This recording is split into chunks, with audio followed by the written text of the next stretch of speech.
10 match, 6 goals, 3 assist. ये है इस सीजन की रफीनिया के एक बोलते ना इन्वॉल्वमेंट की एक झलक। और इस झलक से हमें पूरा सीजन दिख सकता है। और भाइयों, ऐसा नहीं है कि ये कोई नई बात है। हमें पता था कि अंडर हैंसी फ्लिक कुछ सेट ऑफ प्लेयर्स, कुछ ऐसे जीन के प्लेयर्स जो कि फिजिकल उस पर बहुत विश्वास रखते हैं, वो उभर के निकलेंगे। जिसमें से 3 नाम अभी हैं, रफीनिया, लेवेंडोस्की और सबसे बड़ा नाम है गावी, जिसका आना अभी बाकी है। और एक प्लेयर और है अराहो, लेकिन जब वो आएगा उसकी बात तब करेंगे। लेकिन अभी उन लोगों की बात करते हैं जो कि आफ्टर इंटरनेशनल ब्रेक हमारे पास अवेलेबल होंगे। तो भाई रफीनिया जिस हिसाब से इस सीजन में खेल रहा है, बार बार हमने बात की है, तो आज हम सिर्फ बात करेंगे कल के यूसीएल मैच की।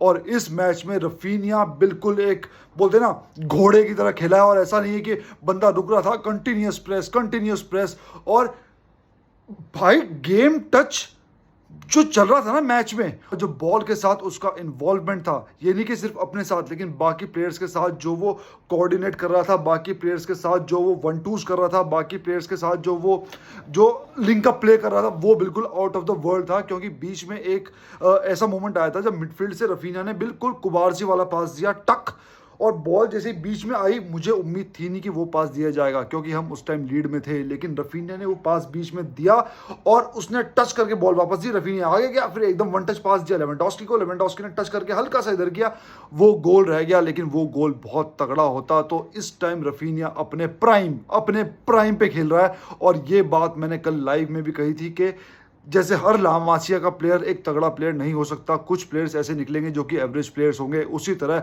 हर ब्राजीलियन ड्रिबलर नहीं हो सकता। कुछ प्लेयर्स रफीनिया जैसे भी होंगे जिनकी ईगो कम होगी और बहुत ज़्यादा हार्डवर्क पे करते हैं। क्योंकि ऐसा नहीं है कि 6 गोल 3 असिस्ट, अगर हम गोल्स और असिस्ट की बात करते हैं तो वैसे भी वो टॉप गेम खेल रहा है। लेकिन इसके साथ साथ वो हमें प्रोवाइड जो करता है अलग से एक वर्क रेट, एक 90 मिनट का जो प्रेस देता है, 90 मिनट की जो एक इन्वॉल्वमेंट देता है गेम में, इनफैक्ट एडिशनल टाइम भी गिनता हूं मैं 93 मिनट 94 मिनट का, ठीक है, वो चीज़ गोल्स और असिस्ट से बढ़ के है। क्योंकि अगर वो चीज़ वहां से हट जाती है तो रफीनिया गोल और असिस्ट कंट्रीब्यूट नहीं कर पाएगा। लेकिन इस टाइम रफीनिया अपने पूरे प्राइम पे खेल रहा है और मुझे प्राउड है कि रफीनिया हमारी टीम का इस टाइम कैप्टन है।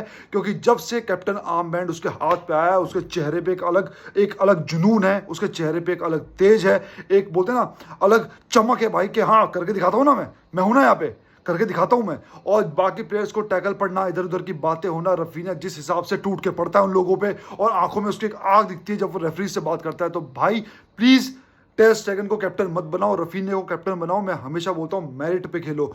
और कैप्टनशिप का मेरिट जो इस टाइम सबसे ज्यादा कोई बंदा डिजर्व करता है वो है रफीनिया। क्योंकि उस बंदे के दिल में जो इस टाइम बारसा के लिए प्यार निकल रहा है, बैजेस चूम रहा है। और आफ्टर द मैच उसने जो बात बोली थी कि मेरा ड्रीम था कि बारसा क्राउड मेरा नाम चैंट करे, और आज उसने मेरा नाम चैंट किया। और मैं बोलते ना मैं बहुत इमोशनल हो गया हूं। और ये बात मैं अपने से भी सोच रहा हूं कि रफीनिया ने कहाँ वो हेटेड प्लेयर में से एक था और कहाँ वो इतना लव्ड प्लेयर बन चुका है यहाँ पे कि लोग उसका नाम चैंट कर रहे हैं, क्राउड उसका नाम चैंट कर रहा है। और भाई जिस हिसाब से रफीनिया जा रहा है हमें उसे बेचना नहीं चाहिए। और मैं सीजन की शुरुआत से बोल रहा हूँ कि उसको बेचने में कोई भलाई नहीं है। बेचना है तो फ्रैंकी को बेचो, इन सबको बेचो। लेकिन रफीनिया इस टाइम इस टीम का after Yamal most important player है, अटैकिंग में भी और टॉप 11 में भी।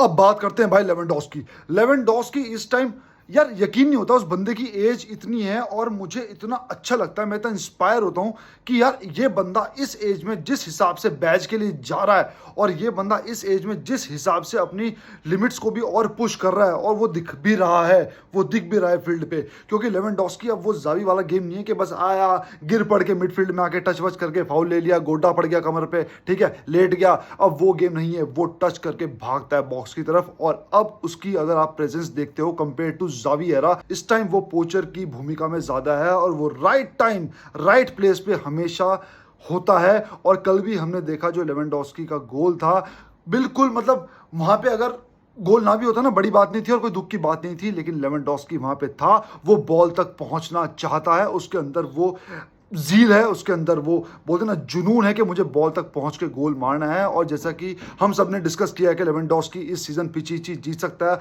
यही हालत रही तो लेवेंडोस्की यूसीएल में भी बारसा को बहुत आगे लेके जाएगा। क्योंकि लेवेंडोस्की सिर्फ गोल्स नहीं मार रहा है भाई, लेवेंडोस्की पूरा इन्वॉल्व हो रहा है। और कल मैंने देखा जहां पे वो जावी एरा में एक एक्स्ट्रा टच लेके बिल्कुल श्योर होने की कोशिश करता था प्रेशर में कि हाँ गोल आना चाहिए। कल मैंने देखा लेवेंडोस्की के पैरों पे बॉल पड़ी और जहां शॉट बिल्कुल 0.21% था वहां पे वो टक शॉट मार रहा है और लेफ्ट फुट से मिल रहा है, लेफ्ट फुट से मार रहा है, राइट फुट से मिल रहा है, राइट फुट से मार रहा है, बॉल कैरी कर रहा है, फिर शूट मार रहा है। हमेशा अपने आप को अवेलेबल रख रहा है हर अटैकिंग प्लेयर के सामने कि हाँ मैं यहाँ पे अवेलेबल हूं और मुझे पास दो, मैं गोल मारना चाहता हूं और मैं तुम्हारी गोल मारने में हेल्प करूंगा। तो ये एनर्जी जो कल इन प्लेयर्स ने हमें दी है ये बिल्कुल आउट ऑफ द वर्ल्ड है।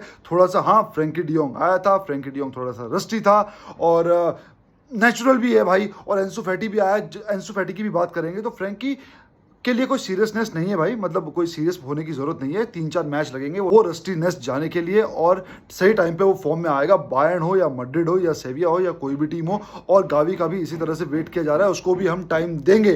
पूरी टीम कल बहुत जबरदस्त खेली, यमाल बहुत जबरदस्त खेला, मार्टिनेज बहुत प्यारा खेला, बंदे ने गोल मारा, डिजर्विंग गोल मारा और इस टाइम अपना बेस्ट सेंटर बैक है इन टर्म्स ऑफ डिफेंडिंग और अटैकिंग में कंट्रीब्यूट करने के लिए भी। और पेड्री जिस हिसाब से कल गेम उसने रन किया है, हम हमेशा बोलते हैं, हम सब बोलते हैं कि पेड्री को थोड़ा सा फिजिक पे काम करने की ज़रूरत है, लॉन्ग शूट्स पे काम करने की ज़रूरत है, लेकिन जो उसका ग्राउंड गेम है, जो उसका कंट्रोल वाला गेम है, जो वो ठहराव एक मिडफील्ड में लेके आता है जिसकी हमने कभी भी शिकायत नहीं की, तो भाई पेड्री ने जैसे पूरा गेम कंट्रोल में रन किया है उसका कोई जवाब नहीं है। और कंट्रोल के मामले में वन ऑफ द बेस्ट नहीं, वो best midfielder in the world है। बस थोड़ा सा शूटिंग फिजिकलिटी ये सब आ जाए, 70 मिनट के बाद उसकी शक्ल बिल्कुल उतर जाती है, उस पर थोड़ा काम होना चाहिए, डाइट पे थोड़ा काम होना चाहिए। अब बात करते हैं भाई एंसु फैटी की। एंसु फैटी की मैंने हाइलाइट्स देखी और वो बंदा बहुत इन्वॉल्व हो रहा था, वो मतलब सेंटर ऑफ द बॉक्स भी खेल रहा था, वो बंदा विंग पे भी खेल रहा था और बिल्कुल ऑलवेज लुकिंग फॉरवर्ड टू पास, और बंदा कुछ करना चाह रहा था। बस अनलकी ये था कि 1-2 टैकल उसको पड़े। और अच्छी न्यूज़ ये है कि कोई न्यूज़ नहीं आई कि फैटी इंजर्ड है। ये बहुत अच्छी बात है कि फैटी इंजर्ड नहीं है। लेकिन भाई जब उसको टैकल पड़ा, फैटी के चेहरे पे वो एक्सप्रेशन देख के मुझे बहुत दुख हुआ, जहाँ पे फैटी ये कहना चाह रहा था कि बस यार मेरे में और ताकत नहीं है क्रिटिसिज्म लेने की, मेरे में और ताकत नहीं है फैंस की एक्सपेक्टेशन को तोड़ने की। तो फैटी प्लीज़ फिट रहे, बंदा इस सीज़न अच्छा करे, मैं यही चाहता हूँ, और लॉन्ग लिव वो बारसा में अपना कॉन्ट्रीब्यूशन देता रहे। तो भाई कुल मिला के पूरा गेम तगड़ा था और हैंसी फ्लिक से हमने जो स्टेटमेंट मांगी थी कि कम से कम 3 गोल के अंतर से हमें जीत दो, ताकि हमें कॉन्फिडेंस आए कि वो सब फ्लूक नहीं था जो पहले था। हालांकि वो नहीं था, लेकिन बोलते ना कि एक मन था भाई। तो फ्लिक ने वो 5 गोल डिलीवर किए और जो हमने मांगा था उससे ज़्यादा हमें लेके दिया। अगले मैच है अपना ला लीगा का, उस पर फोकस करते हैं ताकि डार्बी में हम 3 पॉइंट्स अहेड होके जाएं। तो भाई मिलते हैं कल की वीडियो में। विस्कल बारसा।